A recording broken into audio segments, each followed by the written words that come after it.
उधर चीन से बहुत बड़ी खबर आई जब वहां के वुहान में एक बार फिर लॉकडाउन लगा दिया गया। ये वही वुहान है जहां से कोरोना वायरस सबसे पहले मिला था और अब जब पूरी दुनिया कोरोना को पीछे छोड़कर आगे बढ़ रही है तब चीन की जीरो कोविड पॉलिसी ने एक बार फिर वुहान में ताले जड़ दिए।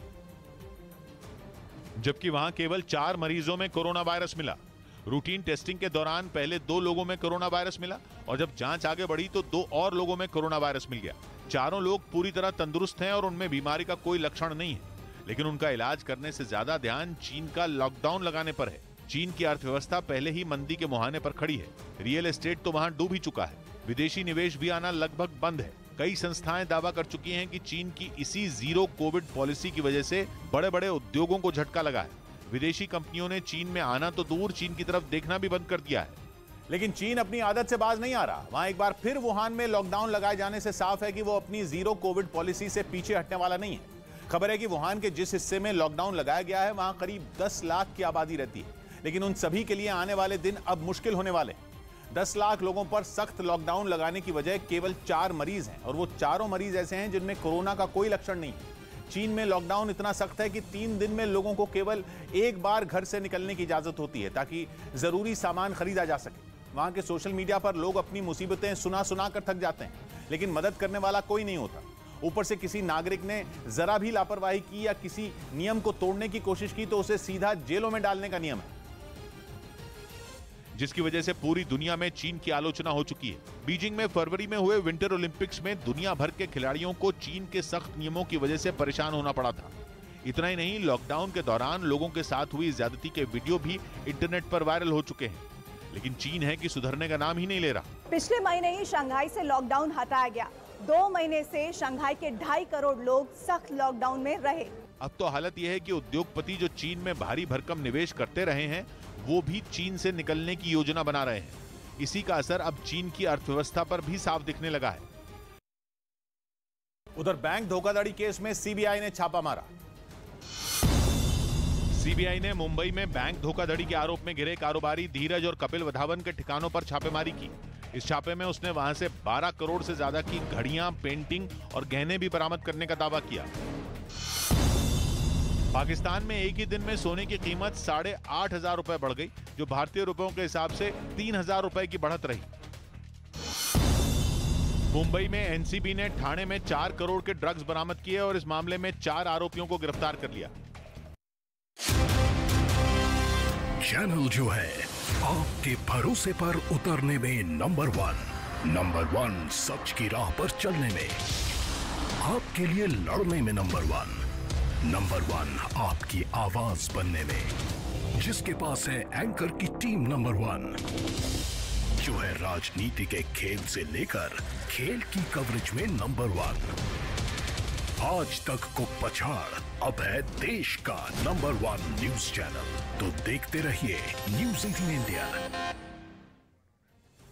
राजस्थान के बाड़मेर में बड़ा हादसा हुआ है। सेना का विमान हादसे का शिकार हो गया। क्रैश होने के बाद प्लेन में आग लग गई और दूर तक आग की लपटें दिखाई दी। हादसे में दोनों पायलट की जान चली गई है। वायुसेना ने हादसे के जांच के आदेश दिए हैं। वहीं रक्षा मंत्री राजनाथ सिंह ने इस हादसे पर दुख जताया है।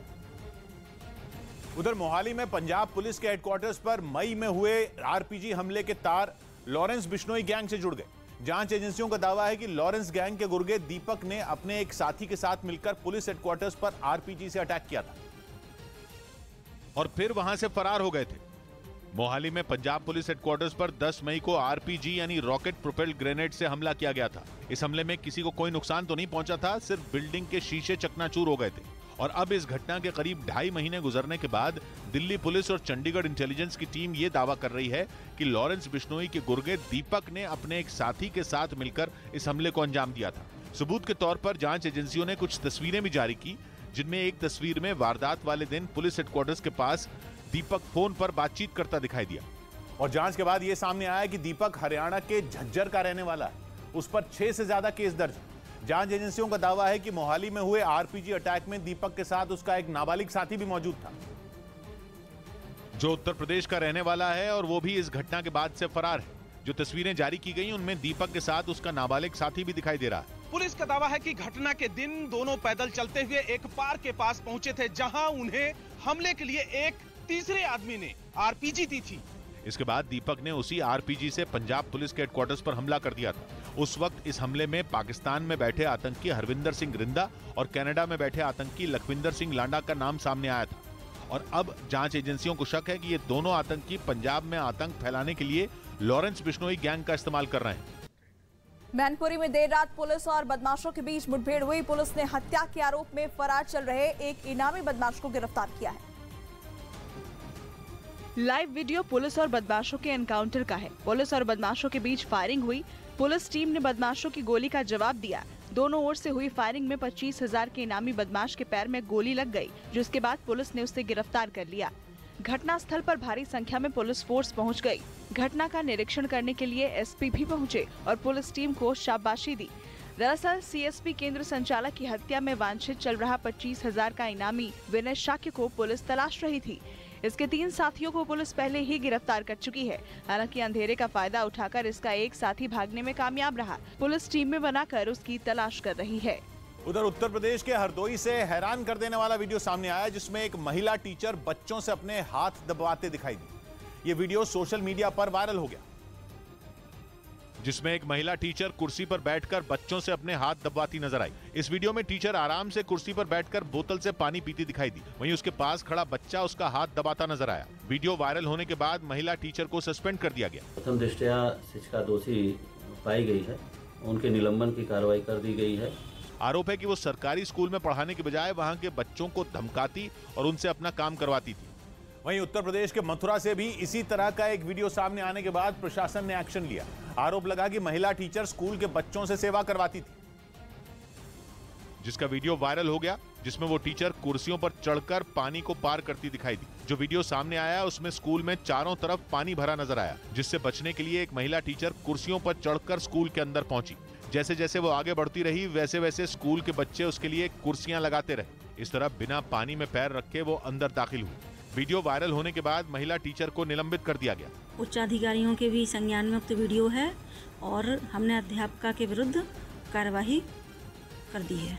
हालांकि कहा यह जा रहा है कि टीचर के पैर में चोट थी, जिसे पानी से बचाने के लिए डॉक्टर ने कहा था, इसलिए उसने पानी को पार करने के लिए बच्चों से कुर्सी का पुल बनाने के लिए बोला।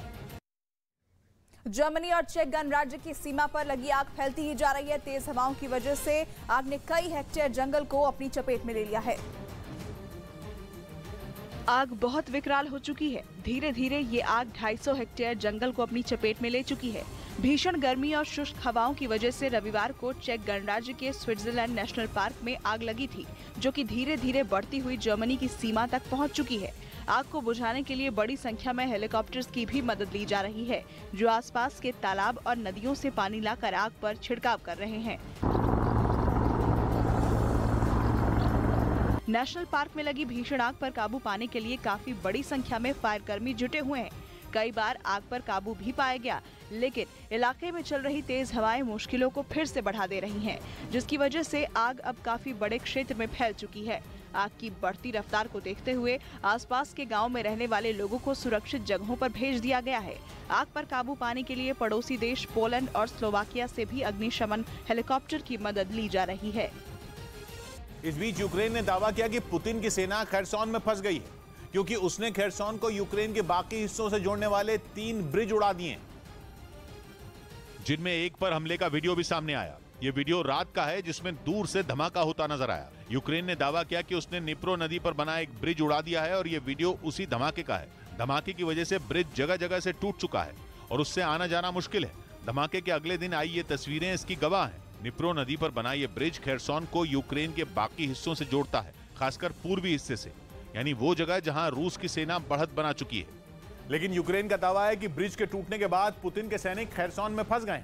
खेरसोन यूक्रेन के दक्षिण में है और रूस उस पर कब्जा कर चुका है।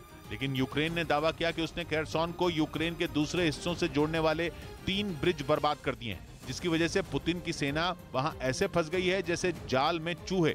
माना जा रहा है कि यूक्रेन का ये अब तक का सबसे बड़ा जवाबी हमला है, जिसने रूस की सेना को खेरसोन में फंसा दिया है, या यूं कहें कि उन्हें बाकी जगहों से अलग कर दिया। इस बीच यूके ने दावा किया कि यूक्रेन ने इसके लिए उन तोपों का इस्तेमाल किया जो यूके ने उसे दी थी, जिसके बाद पुतिन की सेना यूक्रेन में अलग थलग पड़ गई। यूक्रेन ने दावा किया कि उसने खेरसोन तक जाने वाले 3 ब्रिज उड़ाए, जिनमें एक पिछले हफ्ते बर्बाद किया गया था। इसके अलावा निप्रो नदी पर बने 2 और ब्रिज भी उड़ा दिए गए, जिनमें एक रेल ब्रिज है, जिसकी वजह से पुतिन की सेना नदी किनारे फंस गई। माना जा रहा है कि यूक्रेन के दक्षिणी इलाके यानी खरसोन से दूसरी जगह जाने के लिए पुतिन के सैनिकों को जुगाड़ का पुल बनाना होगा, क्योंकि यूक्रेन का दावा है कि कनेक्शन टूटने की वजह से रूस के सैनिकों के पास जरूरी सामान नहीं पहुंच पा रहा है। इधर